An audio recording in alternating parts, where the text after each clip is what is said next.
começamos mais um episódio de Nos 90. Nosso papo começa lá na década de 90, não é, Biru?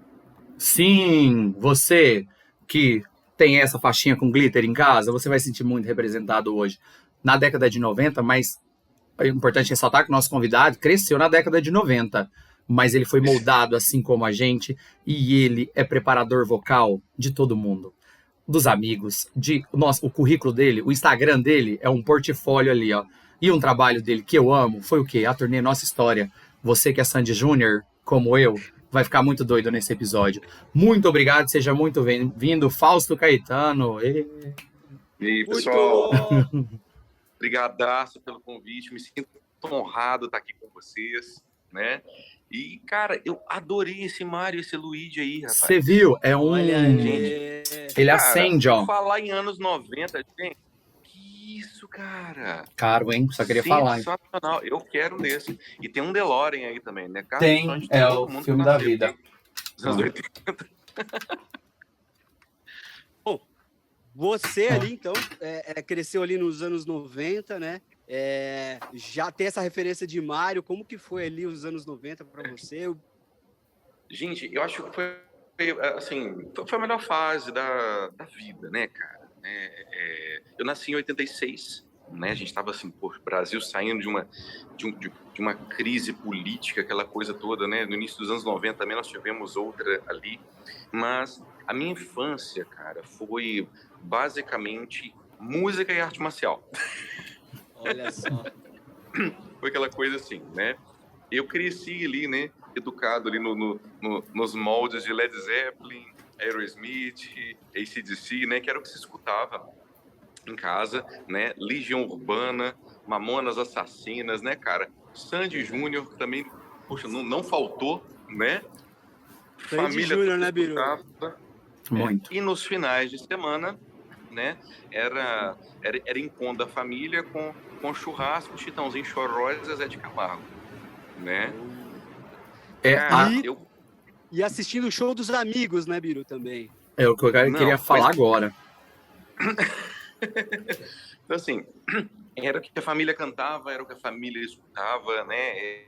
Ou seja, tudo aquilo que foi memória boa na minha infância, e hoje eu estou trabalhando com eles, né? Então, você imagina quanta alegria, né, cara? Ou seja, poxa, cada show, a cada momento, quanta emoção tem ali, né? Parentes que já se foram, que eu lembro de colocar nas músicas, sentado ali, né? Poxa, em beira de roda, no sítio, todo mundo, às vezes tocando violão, às vezes nem tocava, só cantava música, assim, a gente tava junto lá, arrumando as coisas e tal, e eu pequenininho escutando aquilo. Então, toda vez que eu tô trabalhando com ele, gente, pode ser uma aula online, sabe? Eu tenho sempre boas lembranças, sabe? É sempre uma coisa assim, nostálgica, né? Apesar de estar com ele há 4 anos, né? Ou seja, não é tanto tempo assim, mas é como se tivesse vivido uma vida toda ali, porque fez parte, né, cara? Fez parte. E você já normalizou eles? Oi? Exatamente. Tipo, é normal na sua vida? Ah, agora eu vou encontrar a Sandy que vai ter a turnê Nós Vozes Eles. Ah, sim, vou preparar Chitãozinho Chororó. É normal isso na sua vida?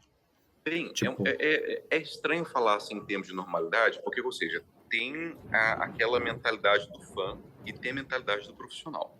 É uma responsabilidade tão grande, né? Eu cuidar da voz daquela pessoa antes dela entrar no palco, ou seja, preparar aquelas demandas que aconteceram no show anterior, ou seja, ou durante a semana, para preparar eles para o próximo show, né? Isso é uma responsabilidade tão grande que eu vou te falar a verdade, a gente não consegue distrair, né?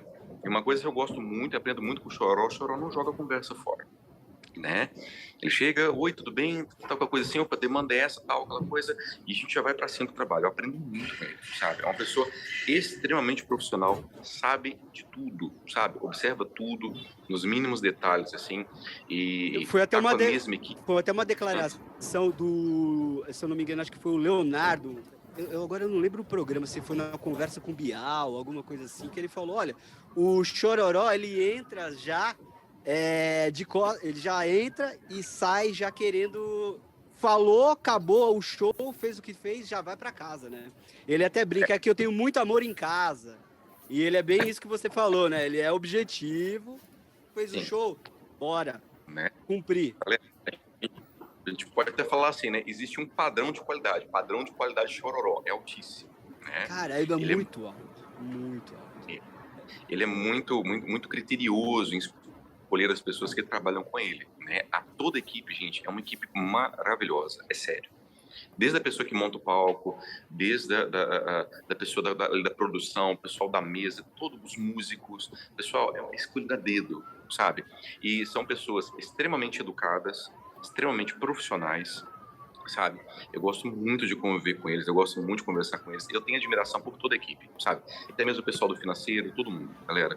O pessoal trabalha com muita ética, com muita responsabilidade, muita educação, muito dinamismo. A coisa funciona, sabe?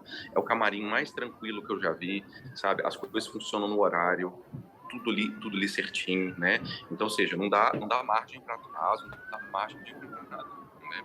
Eu até tava com o Chororó, né, vendo a passagem do show da Sandy, né? Eu falei assim, não, companheiro, o som hoje tá bom, né?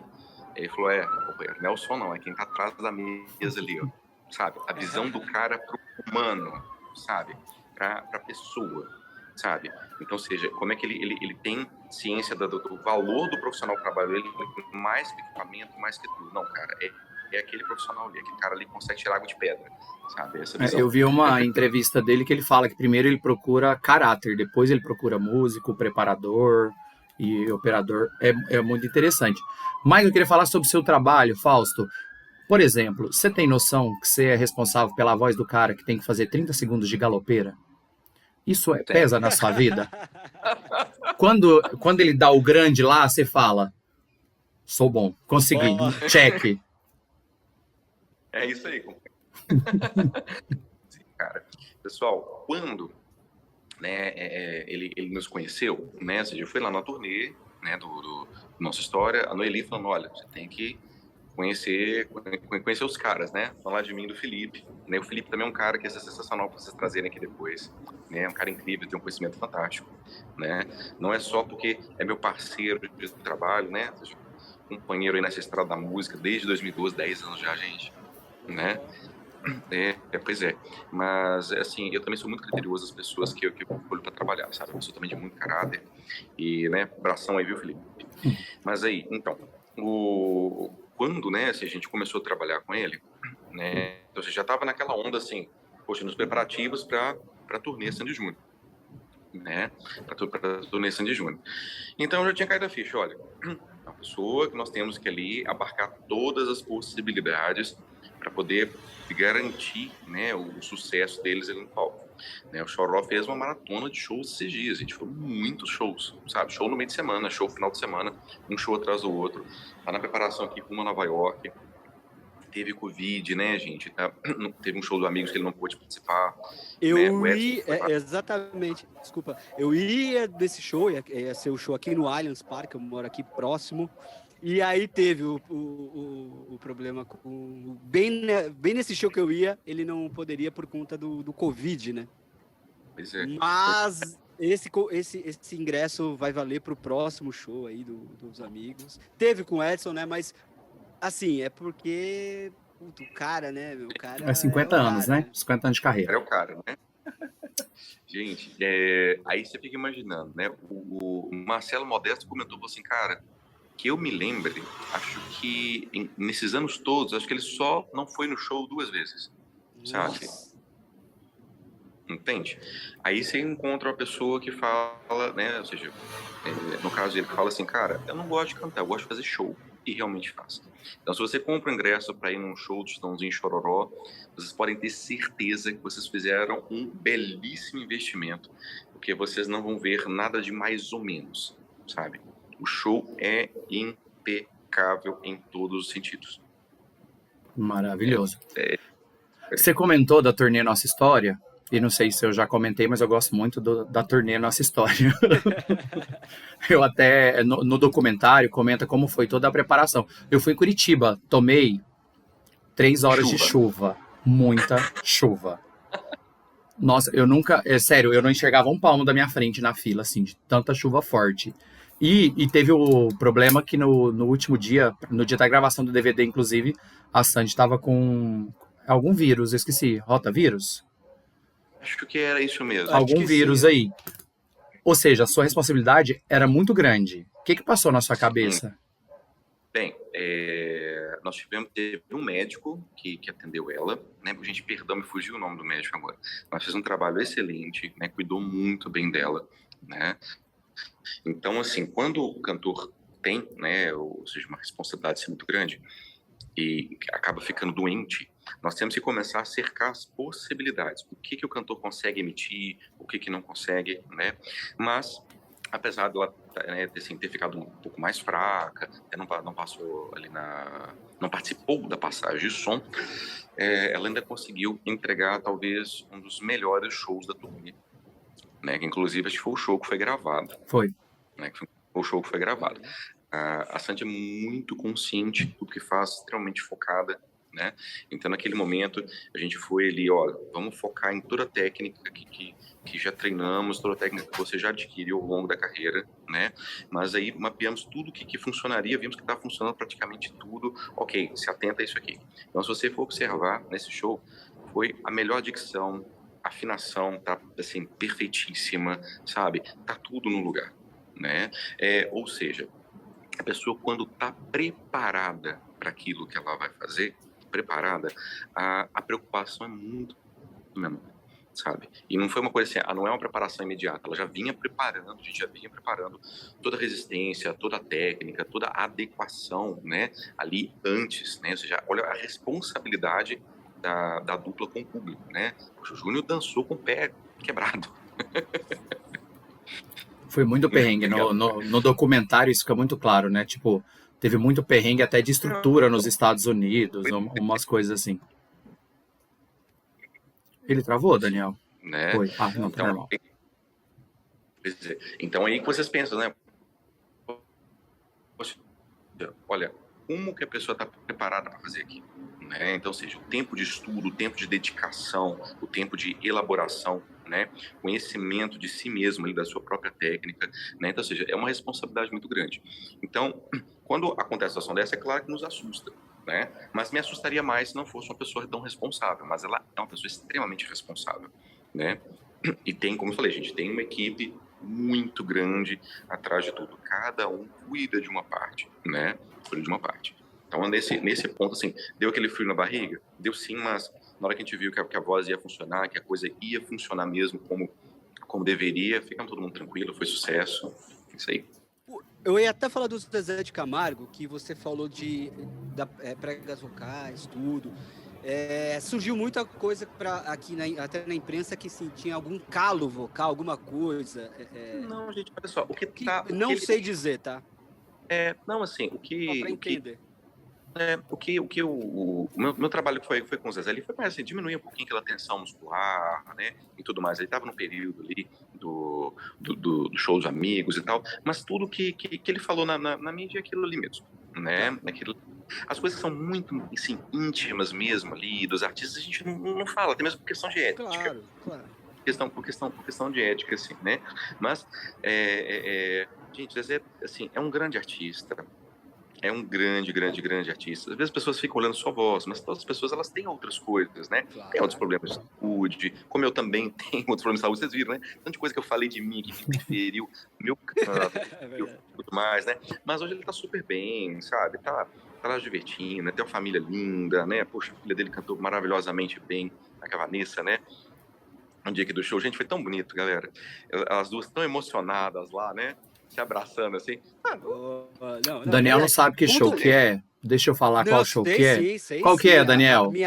A minha esposa fez questão de me lembrar. Ela é grande fã das duas mesmo. Sandy e qual show que é? E da Vanessa.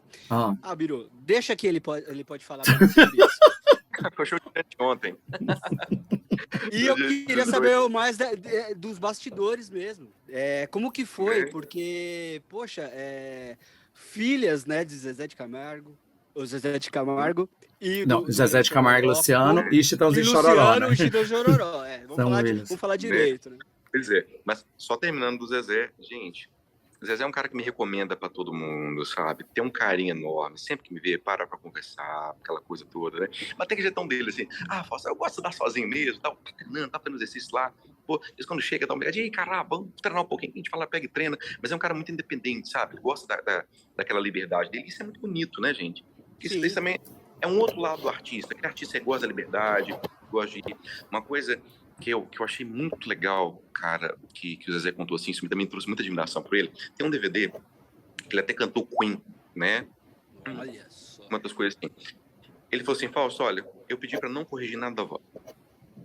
Eu falei, César, nenhuma correção? Ele, nenhuma. Cantei, foi aquela coisa. Então, assim, gente, é a coisa orgânica. Saca? É uma coisa orgânica, uma coisa bem real ali. Depois que surgiu o Pro Tools, né, ali em 94, né, década de 90 de novo, hein? Que é Olha o aí, som hein? digital, pois é, que o som passou a ser digital. A galera geral, assim, corrige tudo. Mas corrige muita coisa, sabe? Então você vê, né, gente? Poxa, aquelas vozes de Chitãozinho e Chororó, do Zezé de Camargo e Luciano, tal, aquela afinação perfeita, aquela voz aguda. Gente, aquilo não tinha correção, não. Era na Galera, raça. Era o na que era raça, mesmo. saca? Então, tipo assim, poxa, pra um cara, depois da década de 90, chegar e ter peito e falar assim, não, cara, não quero corrigir nada. Pô, mas tem que ter muita coragem, sabe? Eu admiro demais. Poxa, demais, demais, demais. Entende? Então, assim, nos bastidores, pessoal, é muito família, né? Todo mundo é muito reservado. Eles gostam de estar com a família, gostam de estar com as pessoas queridas, né? E isso é uma coisa muito bonita. Nem sempre. E assim, a gente vê um respeito muito grande da equipe que trabalha, né, da produção, com as pessoas que estão lá dentro, com os profissionais, que é diferente, assim, de outros grupos, né? Às vezes outro grupo, a gente vai trabalhar, às vezes, em umas casas menores, ou nos eventos menores, nem sempre a gente recebe a mesma educação, né, que se recebe trabalhando com essas pessoas. Isso faz uma diferença no trabalho, gente. Imagino. É, Eu amo Zezé, eu sou de Goiás. Eu sou de Goiás, Zezé é nosso orgulho. Zezé e Luciano, Leandro Leonardo botaram Goiás no mapa. Coisa mais linda lá na década de 90, assim, ó. Os filhos de Francisco, nós ama tudo. Anos 90 também, a gente pegou a época também ali do videokê, né? Ali o final dos anos 90, um videokê. Eu sempre me arrisco, a qualquer momento, ali Sim. evidências, né? Mas evidências é complicado. Qual que é o conselho ali que você pode dar? Para aumentar. O corte vai ser como melhorar sua pontuação no karaokê. Ó, karaokê, eu não tenho muita experiência não, mas eu tenho uma amiga que ganhou um carro no karaokê, cantando Puxa. Não, mas não orna. Porque era a pontuação do karaokê. Porque o karaokê da época, olha, você não podia interpretar muito, você tinha que fazer afinadinho, retinho. Ela foi isso num concurso. Ela, gente, o pessoal canta retinho, canta certinho, papapá, ela era boa de ouvido, né? E foi cantando lá tudo certinho. Ganhou um carro, gente, né? Ela ganhou um Palio. Nossa, era bom. Vai. Pois é. Nossa, meu sonho. Ali, exatamente, ó, tudo certinho, tudo no lugarzinho ali. Hoje eu não sei como é que é, mas eu considero o karaokê um lugar libertador, viu, gente? Total. Ó, como preparador vocal, como coaching, sério. Pessoal, todo lugar que tem muita crítica, muita pressão, todo mundo quer fazer tudo muito perfeitinho e tudo mais, né? Está me lembrando de uma citação de J.J. de Moraes, num livro, se não me engano, chamado O que é Música? E ele falava assim, que todo crítico é um músico frustrado. Olha aí. Sim. Né? Não, é verdade. Agora me fugiu o nome do crítico aqui, mas daqui a pouco eu lembro. Um crítico musical, que é bem isso que você falou. Todo crítico é um músico frustrado. E, gente, sem brincadeira, música, galera, música é pra dar prazer, gente. Você vai no show pra ficar descendo o pau da pessoa que você pagou pra ver? Claro que não. Entendeu? Você tá no pau, galera, vai pra curtir. O show é outra coisa, entendeu? Ninguém vai te entregar uma gravação de CD mal feita, não. Vai estar tudo certinho ali. Mas no show você vai curtir. Alguém deu erradinha, saiu uma nota lá. Da mesma forma, quem nunca caiu no palco, um dia vai cair. Né? Porque palco é um lugar extremamente preguiçoso. Eu mesmo já caí, galera. Fiz uma turnê com o John Schillet, tocando pra ele, foi em 2017. E eu caí num show em Goiânia, no Sesc de Goiânia, galera. Não sei se é Sesc ou se é SESI. Rasguei a blusa, uma blusa adorável, tinha ganhado de presente, de uma pessoa muito querida. Machuquei o cotovelo, tal, estraguei o show quando tava dando conta de tocar. Mas o que você fez pra cair? Você deu Não, mano. Aqui, pisou fora? Teatro. Não, teatro. passando por trás da coxia, não tem iluminação, porque Ah. é teatro, né? Senão vaza. Sim. Alguém não colou o cabo de energia no chão. Porque acontece, quando você passa um cabo no chão, você tem que passar uma fita, tá? Tem que passar uma fita para colar esse cabo no chão e tem que colocar umas fitas fluorescentes, assim, para a pessoa indicando que tem cabo ali, certo? Meu pé enganchou, tive um reflexo para não quebrar o violão, né? Eu puxei com essa mão aqui e fui apoiar com essa aqui no chão. Eu bati com o cotovelo numa caixa e caí no chão. O ombro, gente, ficou todo inchado. E eu tinha, assim, faltava 5 minutos pra entrar no palco. Como é que você não toca? Nossa, mas foi um puta de um tombo. E quase que ainda acaba com o show, né? Do século. Só vi eu cair no violão assim pra cima, né? Mas o violão a gente salvou, pô. Né? Eu lembrei, às vezes, até no 2º grau, gente. Nossa, Deus, eu fiquei com consciência pesada naquele dia. A gente tem tanta paixão com o instrumento, né? Eu lembro que um amigo tropeçou com o instrumento e ele caiu numa bancada de vidro, cara, na escola. Sabe aquelas bancadas que é cheio de quadradinho assim? Sei, Né? sei. Eu só tive...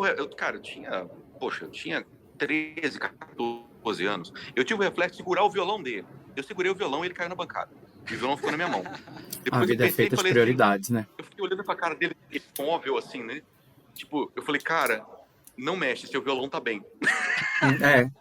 Eu tenho uma amiga, o irmão dela foi atropelado. E aí chamaram lá o irmão estirado no chão, o bombeiro, a população tudo em volta. Aí ela chegou, Tom do céu, sua calça nova.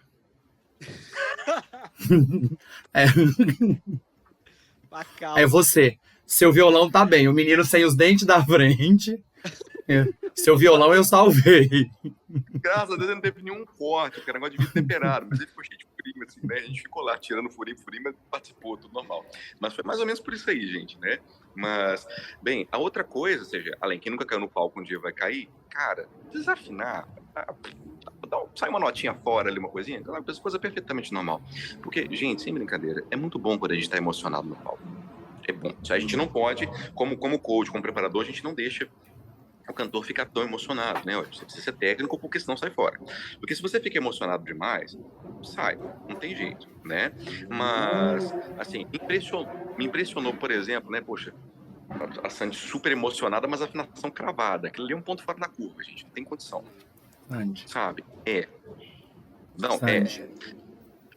Super emocionada. Poxa, falou da Paty Kisser, né, gente? Poxa, a gente falar nisso. Paty Kisser, esposa do Andréas, ela foi uma das pessoas mais incríveis que eu já conheci, sabe? A gente se conheceu na turnê, eu vi a Paty ajudando todo mundo, sabe? Todo mundo. A Paty sempre me indicou para um monte de gente, me pagou todas as aulas que eu dei pro filho dela, cara, ou seja, um respeito profissional sem igual, sabe? Mesmo te indicando, algo assim, me pagou todas as aulas, né? Mesma coisa do Choró, gente, recebo meu trabalho certinho ali, normal, como cobro de todo mundo, recebo pelas minhas aulas, me indicam aquela coisa, ou seja, é uma coisa de coração deles, é um respeito pelo profissional, assim como eles falam bem de todos os profissionais, né? E, enfim, a Sandy falou lá, muito emocionada, a gente deu pra ver assim na voz, que ela tava muito emocionada ali, na canção que ela falou, né, olha, Paty, sempre acontece essa canção, comadre, né, sempre acontece essa canção, é pra você, e mesmo assim, a afinação ali, ó, perfeitinha, tudo no lugar, tudo certinho, a voz é impecável. E eu falo isso pra vocês, gente, que eu fico com um body pack aqui, ó, com o microfone dos cantores que eu tô atendendo o tempo todo. Eu monitoro a voz. A Sandy, até cozinhando, né, Biru? A Sandy fazendo qualquer coisa, eu não tenho, não... Não, tem aquela série dela... Sandy Mais Chef. Mais Chef na HBO. Que a HBO tirou de cartaz, e nós perguntamos em algum lugar aí que eu não posso falar, mas disse que é só porque estratégia mesmo. É porque a HBO teve aqui com a gente em off, e aí eu perguntei, né? Porque assim, não sei se você percebeu, eu gosto muito de Sandy. E aí eu falei, velho, mas por que tiraram? E aí a HBO tava na ligação. Aí ela, não, é só estratégia. Porque tá tendo umas fofocas por aí, sabe? Que, enfim. Mas a Sandy cozinhando, a Sandy fazendo várias coisas. Uma coisa, não. Gente, eu não sei nada de fofoca dos artistas que ela atende, você acredita? Me passa seu WhatsApp, eu te mando. Eu sei todas. Eu te mando. Bicho, nem eu sou uma pessoa completamente desligada da mídia. Meu trabalho é tão focado, é tão intenso assim, no que eu fico, né? Eu não consigo ver nada que tá na mídia. Às vezes a pessoa pergunta, eu falei, gente, não sei. Então, é aquilo que a gente perguntou, que eu perguntei no começo. literalmente, a minha Sandy não é a mesma Sandy que a sua. A relação é outra. Que eu te falei, você já normalizou isso? Entende? É nesse sentido. É uma coisa de trabalho mesmo, assim, né, gente? Poxa, é um respeito muito grande, né? Eu preocupo em fazer aquela coisa ou seja, fazer a técnica dar certo, entende? A técnica dar certo, tudo funcionar, o cantor tá ali com bem-estar. A minha preocupação 100% é essa, né? 100% é essa. O Lucas fala a mesma coisa. Ele fala assim, cara, quando você tá trampando, né, trabalhando, você não lembra de mais nada. Cara, você só foca ali no seu trabalho e tal. É a concentração ali, você não consegue passar em mais nada. Eu acho que o show que eu mais curti, assim, eu falei assim, esse show eu curti mesmo ali, foi o último show da nossa história, né, que foi... que No show que Rock in ele Rio, né? exatamente. É o último show, os irmãos ali, poxa, super emocionados, né? Faça, esquenta a cabeça muito, não, é o último dia, vai, fica à vontade, né? Canta à vontade, canta livre, né? Ou seja, missão cumprida. No documentário eles deixam isso claro, que foi mais um show de relaxar e fim, né? E eu achei uma pena, que eu acho que esse deveria ter sido o DVD, porque teve umas coisas muito legais lá, né? Mas foi o de São Paulo. Muito bom. Mas juro que eu vou te fazer a última pergunta de quinta série, de mídia. Você já viu a cara do filho da Sandy? É sim ou não? Eu não vou nem argumentar, prometo. Vê, né? Mas, ou seja, a gente nunca nem pega nem celular perto deles. Ah, não. Tá. Não, é só isso, assim, eu só queria saber se você viu a cara dele. Você viu. Que é outra curiosidade que eu tenho. Porque eu e a Sandy, a gente vai ser muito amigo um dia. Eu tô pronto pra isso já. É sério. A família sempre tá junto, tal, aquela coisa assim, mas ou seja, eles ficam lá no camarim, bonitinho. Quando eu sou requisitado, eu vou lá, atendo e saio, né? Se alguém tá conversando alguma coisa, eu mesmo já tomo iniciativa, já saio de perto, eu fico tudo assim, né? Mas eu acho muito legal essa atitude deles de não mostrar o filho, de tudo, é importante. Eu também acho. Internet é terra de ninguém. Eu defendo até a morte. Gente, nós lá na ONG, por exemplo, né, na Artfight, lá na cidade de Betim, a gente fala muito isso, sabe? A gente tem uma preocupação muito grande com a exposição da imagem da criança, sabe? Né? Tanto que lá, por exemplo, todo professor vai ter que mostrar o aluno, vai ter que mexer, ele tem que mexer no aluno. Ele fala assim, ó, querido, licença, não deixa ninguém encostar em você sem pedir licença. A gente repete isso na cabeça das crianças, sabe? Vai pegar no mínimo 10 vezes, fala a mesma coisa 10 vezes, exatamente. Sabe? Porque é muito importante. Então, nos anos 90, a gente sabe aquela onda, né, gente, de sequestros e N coisas que aconteceram. Vocês lembram disso? Essas coisas, sim, né? Muito. Opa, muita coisa. E muita também, muita informação incompleta ou informações falsas, então, fake news, esse tipo de coisa. Eu acho lindo quando a família preocupa assim com a privacidade, porque é uma criança. A criança tem que ter infância. Sim, eu acho justíssimo.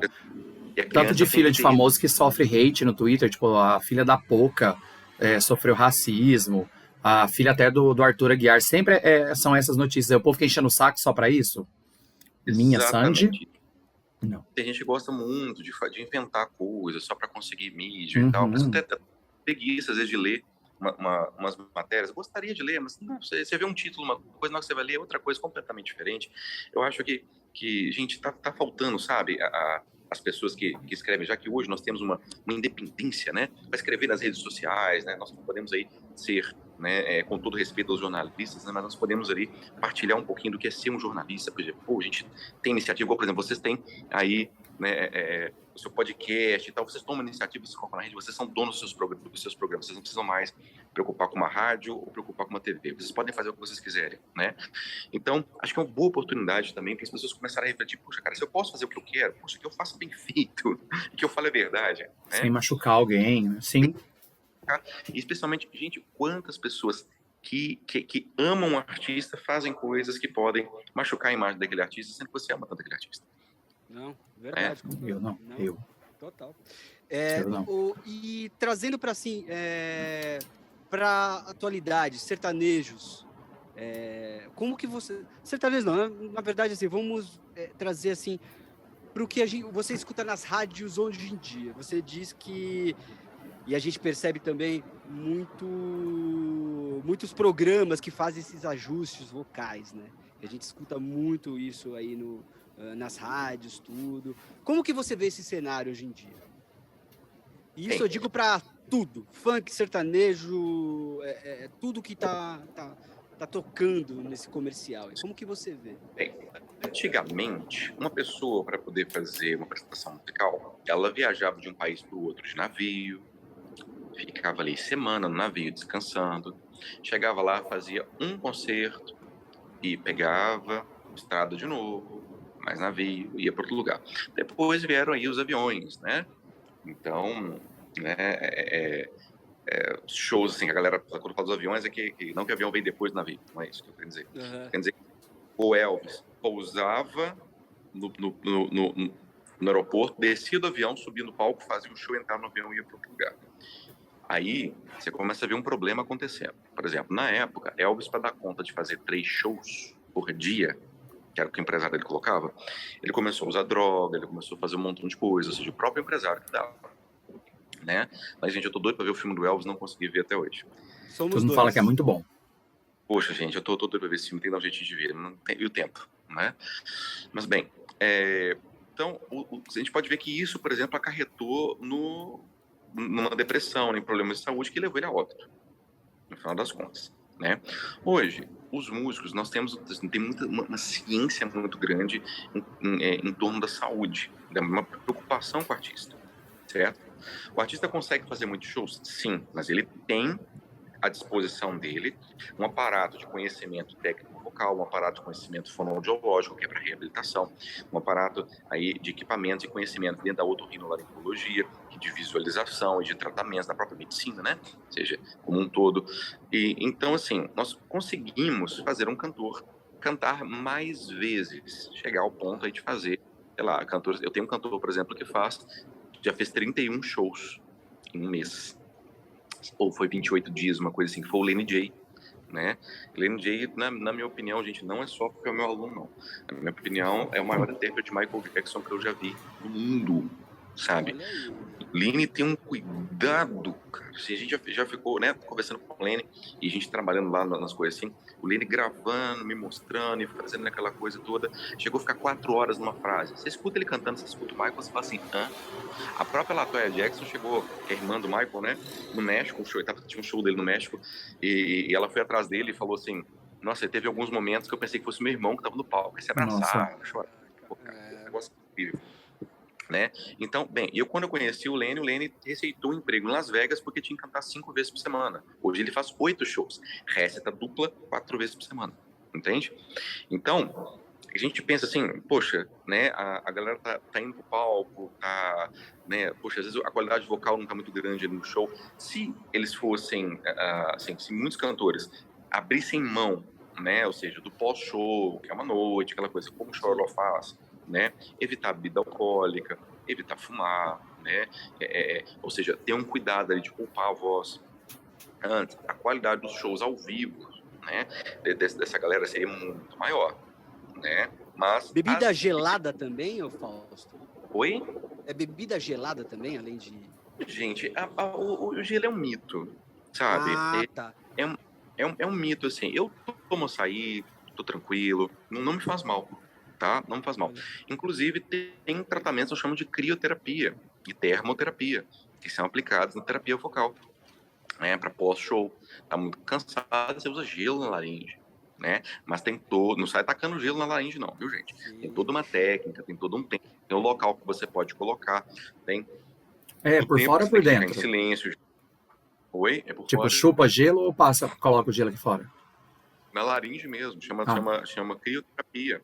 Sabe? Muito difundido, né? Bem utilizado, porque o gelo é um anti-inflamatório. Então, às vezes a pessoa toma medicamento, ela faz isso, mas, ou seja, necessita-se de um tempo maior, né? Mas a gente sabe, por exemplo, gelo não combina com a eletroterapia, né? Então, ou seja, tudo tem que ser um profissional. É aquela coisa, né, Fausto? A gente vê jogadores de futebol entrando numa banheira de gelo, porque forçou muito, né? O músculo. É a mesma ideia para... Sim, gente, exatamente. Então, assim, pensa bem. Olha, se eu me recordo bem, pelo menos a galera do Taekwondo, né, depois de um treino assim, eles entravam no banheiro de gelo ou então num tambor bem grande assim, porque trabalhava muitas pernas, né? As pernas assim, sim, ficavam lá E eles falavam que era 7 minutos e meio, sabe? Né? Pois é, então olha, né, mais do que isso, assim, sei lá, você pode entrar num estado aí de hipotermia, né? Hipotermia. Pois é, mas o que os atletas relatam? Que a recuperação é fantástica, quanto disso está zero, entende? É Então, importante assim, o você pós. pode... gente, exatamente. Então, o pré-show, o durante, o pós, né, é extremamente importante. Então, o backing vocals mesmo, a gente especializou nisso, né? A gente especializou nisso, em um atendimento do músico em turnê, para conseguir suprir todas essas necessidades deles, né? Então, todo esse tipo de terapia, coisas todas, a gente tem conhecimento, né? Aquilo que né, por todo o país, que a gente está sempre direcionando, tem vários médicos que trabalham junto com a gente na equipe, é fantástico. Só uma dúvida. Vocês, o trabalho de vocês é durante a turnê. Então, por exemplo, Nós Vozeles, que você estava trabalhando essa semana. Tem toda aquela produção que a gente viu no documentário, tipo, que foi o Lucas, a Sandy e o convidado lá, e aí eles te dão essa versão. E aí você precisa cuidar dos cantores para que eles consigam apresentar essas versões do palco. É esse trabalho. Você não Também, participa, por exemplo, na gravação. Sensacional essa pergunta sua, né? Para. Cantor, ó, dentro do meu trabalho, sensacional, adorei mesmo, tá? Dentro do meu trabalho, eu sou habilitado para dirigir voz, para fazer o pré-gravação, para fazer o trabalho pré-turnê, para fazer o trabalho durante o turnê e o trabalho pós-turnê, certo? Ok? Então, assim, depende muito da necessidade do artista. Às vezes acompanho algumas gravações? Sim, às vezes acompanho algumas gravações. Às vezes eu preparo os mínimos detalhes para o cantor gravar? Sim, às vezes preparo. E às vezes eu sou contratado para pegar, olha, quero reproduzir essa coisa da gravação aqui no palco, ok? Mas aí nós temos duas realidades. Nós temos a realidade de estúdio e nós temos a realidade do palco. Então, às vezes, né, o cantor ele planeja algumas coisas. Chega no palco, tem aquela massa sonora, não funciona.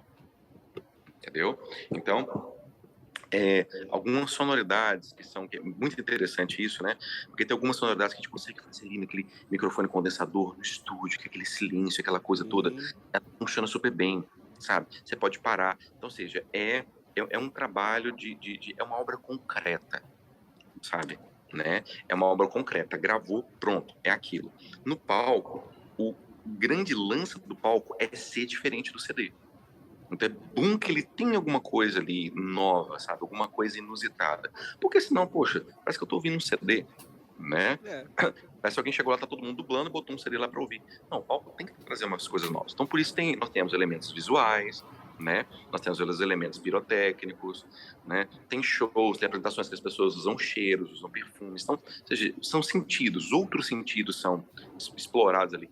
Nós temos o tato, no palco, por exemplo, show Sandy Júnior, tinha aquelas bolas que você pegava aquela coisa, você brincava. Então, ou seja, os sentidos, eles são explorados no show.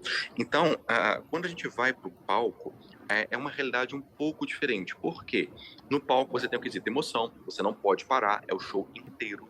Tá? Você tem as questões que podem haver algum inconveniente, né? Um equipamento falha, a pessoa pode se machucar no palco, né? Ou, por exemplo, às vezes a pessoa que é muito comum, gente, nessa época fria, a gente tá com rinite, né? Sim. Quem aqui não sofre com rinite, não é verdade? Sim. Né?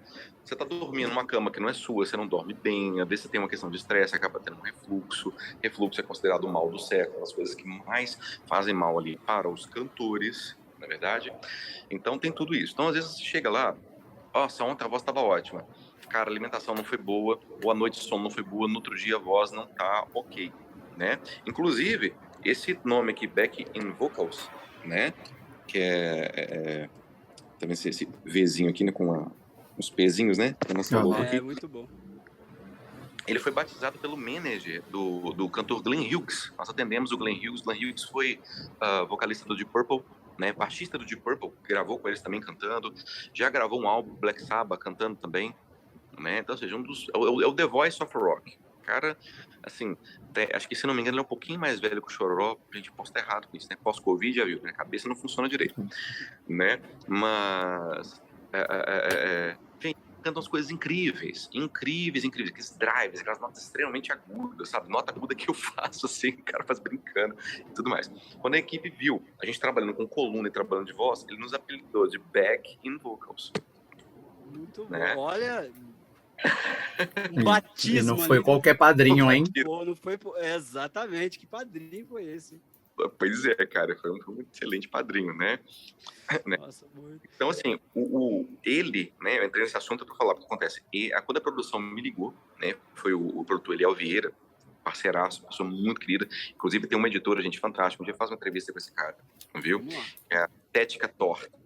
Já tô Tá? anotando Ele aqui. é um cara incrível. Eliel Vieira, da Estética Torta, editora. Ele é um cara incrível, gente. Ele vai contar histórias para vocês, coisas de bastidor de bandas internacionais e coisas assim. É fantástico. Tá? Se tiver a oportunidade de conversar com ele, é um cara maravilhoso. E ele falou assim, tava na Argentina, falou, cara, o Glenn não tá bem. Você pode atender ele, cara, a gente vai descer no Brasil, em Brasília. Eu falei, gente, eu tô na clínica agarrado aqui. Fez a consulta dele, né? Deu a prescrição, foi lá, comprou o medicamento, né? E entregou, pronto. Fizemos ali um pré dele, ele dormiu. No outro dia, fizemos o atendimento do show. O cara chegou lá destruindo. Falando na década de 90, você comentou que aí eu ouvia muito rock, né? A gente percebeu. E um churrascão no domingo. E isso a gente percebe na sua carreira. Você tava lá no Sepultura, tá no Chitãozinho Chororó. Apesar de o Chitãozinho Chororó ter colocado... Tem muita influência do rock, né? Eles colocaram guitarra, foram os primeiros, e etc. E como que foi a sua formação para você chegar a decidir? Quero viver de voz. Bem, vamos lá. Cara, foi uma mudança na minha vida, não por vontade, foi por própria. Foram acontecendo coisas que me obrigaram a fazer isso. Bem, eu comecei a treinar arte marcial muito cedo. Eu comecei nas artes marciais treinando taekwondo com 4 anos de idade. Hoje eu sou mestre em quarto dan, inclusive estamos fundando uma ONG junto com outros professores, parceiros lá na cidade de Betim, Minas Gerais. Aí, inclusive, segunda-feira já estou indo lá para ver como é que as coisas estão, volto para cá. Quer passar os serviços, arroba, etc, da ONG, para todo mundo seguir, exatamente. conhecer? Chama @artfight, né? Artfight, já vamos procurar para colocar na descrição do vídeo já. Artfight, né? Começou com uma academia, né? Tinha um bar que dava muito problema lá. Eu acabei fazendo a compra do imóvel e transformei aquele lugar. Então, assim, hoje está tendo aula de música, ainda um lugar pequeno, mas a gente está construindo um prédiozinho, está ficando lindo, né? A ideia mesmo daqui a pouquinho a ONG já está estabilizada, né? Projetos ali funcionando, atendendo crianças, idosos, essa que é a função, né? Mas, bem, comecei ali. Então, eu acabei tendo, de tanto treinar, eu treinava 6 dias por semana, a média de 4, 5 horas. Eu saía da escola com o uniforme já dentro da mochila e pra academia. Virava, assim, passar para a noite, sábado, o dia inteiro lá. Eu acabei machucando meu tornozelo. Tive uma inflamação aqui no tendão.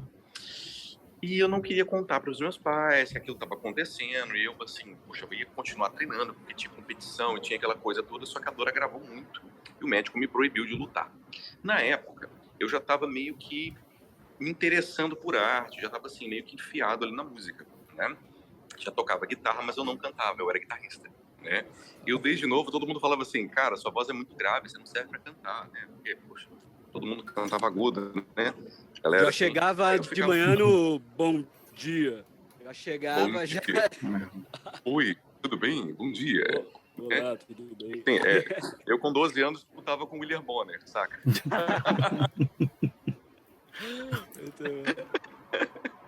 E acho que o dia que eu ver o William Bonner, eu vou falar para ele, cara, fala boa noite. Todo mundo.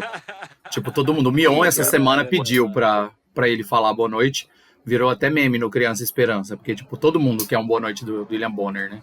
Tipo, é muito clássico. Eu vou falar uma história, gente, não sei se é verdade. Vocês viram na internet, assim, acho que alguém foi assaltar ele, pediu pra falar boa noite. Aí eu faria. O dia que eu for assaltar o William Bonner, assim, não sei se é com verdade. toda certeza. Muito bom. Muito bom. Ai. Mas aí eu tocava guitarra. Só acontece, por questões de postura, né, que os professores não sabiam orientar, tudo mais, eu acabei desenvolvendo uma dor muito grande no braço direito e ninguém descobriu o que era bendita dor. Mesmo com a dor, eu quase consegui me formar em violão clássico num conservatório, uma senhora do absurda, tomando remédio um atrás do outro, e não sabia o que que era. Então, essa dor foi por mais ou menos ali, assim, já estava cantando, porque eu tive que diminuir, né, a quantidade de tempo que eu dedicava à guitarra, mas já estava cantando música. Eu lembro que na época também eu tinha conseguido passar numa prova para estudar violoncelo num conservatório, não pude cursar por conta disso. Me formei em regência, né, me formei em bacharelado em canto lírico, não consegui concluir violão por conta da dor. Estudei piano muito tempo, né, mas não sou pianista, viu, gente? Só para assim, dar aula e tudo mais, né, ou seja, piano só para mim mesmo. Mas a dor não sarava. Então, quando eu estava ali por volta dos 20, 21 mais ou menos, já tinha passado por 12 especialistas, ninguém tinha descoberto o que era essa bendita dor. A dor, ela queimava aqui por debaixo e a minha mão ficava rígida e queimava muito, era uma dor muito forte, e era 24 horas. Nossa. E o médico me prescreveu uma indicação de uma cirurgia para me implantar uma bomba de morfina. Nossa. Caramba. Pra vocês terem ideia, tá? E eu não sabia o que é que estava acontecendo, né? Aquela coisa, eu educadamente xinguei o médico, né? Rasguei a receita, joguei a receita para ele sair, bati a porta do consultório, desesperado. Falei, gente, o que eu vou fazer? Só que eu não desisti. Eu tomei a decisão, falei assim, vou parar de tomar remédio para dor. É claro que eu viria uma pessoa extremamente ranzinza, porque se sentindo dor 24 horas por dia não tem como ser feliz, né? Mas fui estudar, né? E fui estudar muito. Então, quando eu já tinha batido ali muito, né, na porta da fisioterapia, né, e tudo mais, encontrei algumas questões de terapia ocupacional, me interessei bastante. Então, encontrei um grupo que estudava ali, né, aquelas questões de saúde do músico. Então, eu comecei a ver que o olhar não poderia ser unidirecional, ele tinha que ser multidisciplinar, né, multidisciplinar. Então, conheci uma terapeuta ocupacional que ela falou, olha, bem, visualmente falando, a sua respiração tá ok. Mas quando a gente toca em você, a gente percebe que lá no fundo tem uma musculatura aqui, ó, que tá tentando mexer. Eu falei, Meu gente, lá no Deus. fundo. Então, seja, os escalenos ali, ó, presos na minha primeira costela. Minha primeira costela estava rígida e eu tive uma compressão no plexo braquial, né? O plexo braquial é um nervo que se divide em 3 nervos, que é o nervo ulnar, o nervo medial, que pega o dorso da mão, e o nervo radial, né, responsável por esses 3 dedos. Então, estava uma compressão muito intensa ali no plexo. Eu lembro que quando elas fizeram uma manipulação vertebral para poder soltar a escápula, por assim, umas 5 semanas fazendo massagem, uma dor horrível, que a região dói muito, tem muita inervação. Então, ela falou, Fausto, agora dá para fazer. Pum, gente, eu caí desmaiado. Eu não lembro de ter desmaiado nem com chute na cabeça, não tem condor, galera. Acho que eu nunca tomei um nocaute na vida. Eu sou cabeça dura. Mas nesse dia eu falei, eu caí assim, me seguraram, mas eu levantei, a mão estava ótima. Mas só acontece, a mão melhorou. Porém, um tempinho depois, a dor voltava, sumia, voltava e sumia. Aí, o que eu comecei a fazer? Poxa, vamos estudar o que está acontecendo nessa musculatura, como que meu cérebro está acessando isso, né, e está me causando essa dor. Então, comecei a buscar técnicas proprioceptivas para começar a dissociar essas musculaturas, né, partindo ali no princípio da respiração, entendendo que a respiração é a parte mais importante para o ser humano, né? Nós temos aí um cérebro que cuida de tanto dessa parte aqui para impedir que você pare de respirar, sabe? Impedir que isso aconteça. Pra você ter ideia, nós temos um par de nervo craniano lá para o músculo estiloióide. Esse músculo, qual é a função dele? É um filetinho de osso, um filetinho de músculo. Quando alguma coisa encosta na faringe, ele abre. Ele dá aquele reflexo, né? Para ela poder abrir, para a gente poder expelir ou engolir isso. Né? Então, ou seja, o cérebro ele toma todo aquele cuidado. Porque assim, sem comida você fica um mês vivo, ou mais. Né? Sem água, 3, 4 dias. Agora, sem ar, quantos minutos você sobrevive? Exatamente. Então, seu corpo se organiza por completo em torno da sua respiração. Então, partindo desse princípio mais primitivo possível, que é a respiração, que é o equilíbrio, né? Porque nós nos relacionamos com a gravidade o tempo todo, eu comecei a desenvolver uma metodologia onde nós baseamos essa organização do corpo através da respiração, né? Que legal, que legal. Através da respiração. E aí foi nessa que você foi... E aí para cantar, toda essa parte de respiração também tem tudo... todo esse trabalho, né? Toda essa atenção também. Sim. Foi aí nessa deixa que você foi para esse lado do estudo, do canto? Uhum. Não, o estudo do canto ele já vinha. Já vinha, Ele já vinha. então você só... Eu comecei a estar no canto porque eu tocava. Eu era guitarrista, era banda de rock, tocava. Apesar de eu tocar em banda de rock, eu tinha grupo que tocava Noel Rosa, sabe? Eu tinha um grupo também que era muito divertido, galera. Eu compunha umas peças com influência de música árabe para ser coreografado por bailarinas de dança do ventre. Era uma coisa muito louca. Aí. Assim, eu gostava de música, cara. Assim, apaixonado. Dançava tango, meus podres aí, né? Dançava tango, galera. Era muito legal. Mas o que acontece? Quando eu já estava entrando no canto, porque eu não estava conseguindo tocar guitarra tanto tempo, né? Antes eu ficava lá, né? Gente, músico, instrumentista é meio doido. Agora fica 10 horas, 2 em cima do instrumento durante o dia. Tem gente Dedo que calejado, né? Cara, não tinha nada que não doía no corpo. Você ficava o dia inteiro em cima do instrumento, que era todo torto, né? Então, assim, eu comecei a diminuir a guitarra para poder dedicar ao canto. Então, quando isso aconteceu, eu já era cantor lírico. Isso acontece por conta de informações erradas de professoras, né, professora de canto. Eu tive algumas, né, professoras. Fala o nome de uma. Né? Não vamos falar o nome da Márcia. Dona Rosa. Não fala Márcia, não. Márcia é minha coordenadora, vai achar que você tá falando mal dela aqui. Desculpa. Foi a Dona Rosa. Outra. Não. Nenhuma chamava Dona Rosa, nenhuma chamava Márcia. Então, acontece, por conta disso, eu tive 2 problemas na prega vocal, que foram bem sérios, né?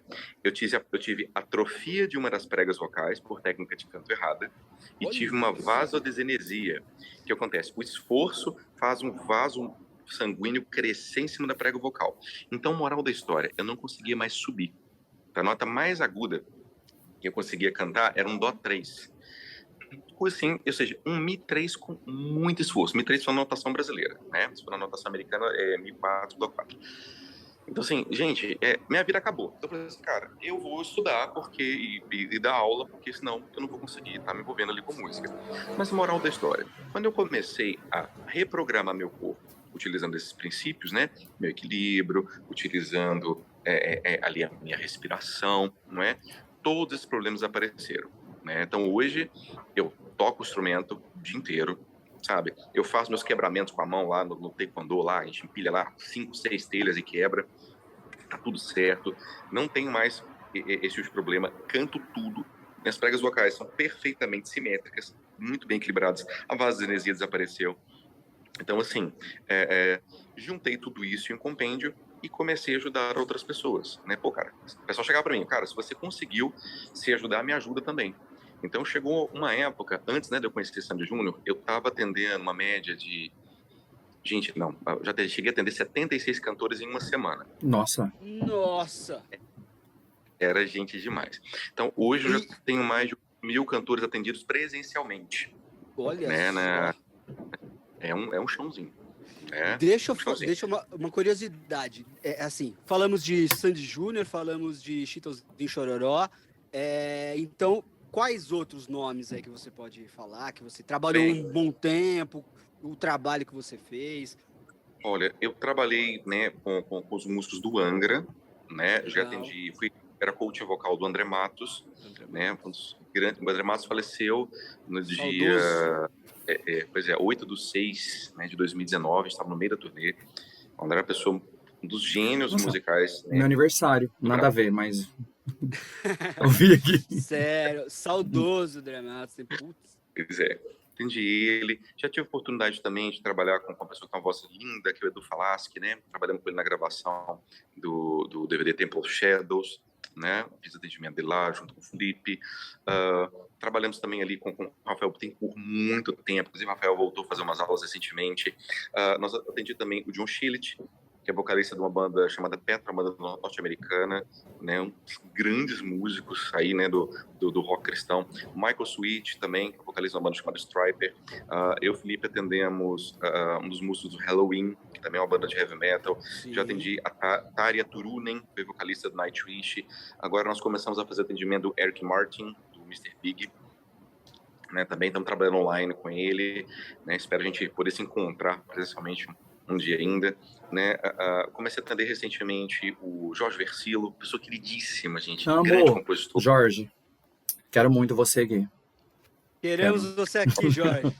Jorge é um cara Ele é sensacional. maravilhoso. Eu queria perguntar, que você comentou que atende gente via internet, tipo, que eu creio que deve ser via Skype, via Zoom e etc. Isso não dá uma diferença? Porque, tipo, quando você falou nota, você ainda não, Mi 3 se for no Brasil, Mi 4 se for nos Estados Unidos, alguma coisa assim. Porque as plataformas cortam isso, né? Por exemplo, a minha voz é tão grave quanto a sua, mas pelo Zoom não parece, né? Sim, exatamente. E bem, quando nós vamos trabalhar online, a gente precisa ter um equipamento um pouquinho melhorzinho. Tá? Mas a tecnologia dos telefones hoje em dia, dos tablets, já te entregam uma qualidade de áudio muito boa. Uma qualidade de áudio e uma qualidade de vídeo muito boa. Né? Pega um celular mais antigo e grava um show. Ele vai ficar assim, ó. Não vai rolar. Pega um iPhone e grava. O som vai sair limpinho. Não é verdade? Então, a própria qualidade de áudio do Zoom é muito boa, do Skype é muito boa. Na verdade. Então, com isso, nós conseguimos, sim, fazer um trabalho online de qualidade. Presencialmente, é interessante porque tem outras questões que que a gente pode utilizar, né? Como a questão ali da manipulação vertebral, né? Ou seja, da própria massoterapia, da própria manipulação mesmo ali do cantor, da parte física dele, porque você pode mexer, né, gente?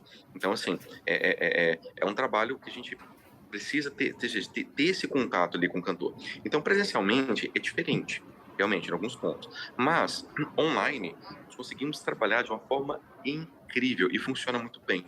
Eu faço muito trabalho, tanto com a Sandy quanto com o Chororó online, tá? E funciona muito bem. Eles podem estar em qualquer lugar. Nem sempre eu posso estar com eles, né? Precisamente como veio essa pandemia, a galera que deixou para trabalhar a voz assim que acabou a pandemia e voltar, tá passando aperto. Porque, gente, 2 anos sem cantar pra valer no palco, vocês imaginam? Muda muito, né? A estrutura muscular. Muda completamente. Ô Fausto, e aproveitando aí na reta final aqui do nosso podcast, como que tá a sua agenda agora? Você vai sair em turnê, né? Sim, agora no próximo final de semana eu tô de folga. Tô de folga, e é porque eu preciso entrar em quarentena, porque agora não ministro mais aulas presenciais, porque tem em Nova York, né? Continua Chororó, no dia 3 de setembro. Dia 3 de setembro, então assim, é uma expectativa muito grande para esse show. O Luan Santana vai estar lá, a gente gosta muito do Luan Santana, ver um cara assim que se reinventa. Você vê a carreira dele assim, cada trabalho um mais lindo que o outro lançando, né? Vai ter o Luan Santana, vai ter a Sandy lá nessa participação, né? Então é um show muito importante para não correr nenhum risco de ter um problema assim, fiquei doente, não vou poder atender eles, galera. Quarentena mesmo, tá? A partir de segunda-feira, né? A partir de segunda-feira, contato com ninguém, máscara, 3M o tempo todo, o dia inteiro, não vou sair de casa, aula só online, só vou sair pro voo. E sucesso, então muito sucesso. Você pode acompanhar o nosso podcast, não é mesmo, Biru? Tá vendo? Temos conteúdo para você. Temos conteúdo. Nos 90.com a gente tem texto lá, tem várias coisas. Você que vai estar em quarentena, muita coisa para você fazer. Assiste nossas entrevistas e etc. E eu ia pedir para você gravar a participação da Sandy no dia do show do Chororó, mas nem vou pedir, porque coisa que me irrita é gente gravando show por celular. Gente que posta no Instagram achando que tá legal. Não tá. Tá chato, ninguém quer ver sua voz estourada, tá? Tá sendo transmitido às vezes no Multishow e as pessoas estão filmando e pondo nos stories. Não faça isso.